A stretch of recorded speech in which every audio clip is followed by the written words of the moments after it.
Hello friends, good morning. তোমরা সবাই কেমন আছো? দেখো, প্রত্যেক দিন সকালে এই পাখি দুটো আমাদের বাড়িতে খাবার খেতে আসে। আমার মা প্রত্যেক দিন তাদেরকে বিস্কিট দেয়, এবার তারা আনন্দ করে বিস্কুটটা খায়।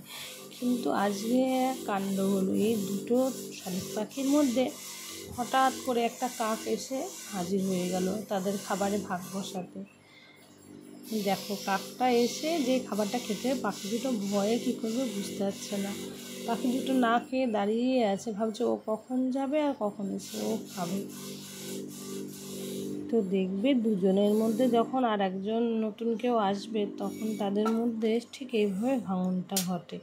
তো দেখো, তারা ভয়ে উড়ে যাচ্ছে, না খেতে পাচ্ছে না উঠতে পারছে। মানে তারা ভাবছে খাবার তো আমার সামনেই আছে, খাবার রেখে কীভাবে আমি চলে যাব।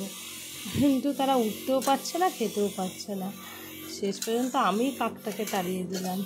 তারপরে তারা দুজন আনন্দ করে খাওয়া দাওয়া করলো।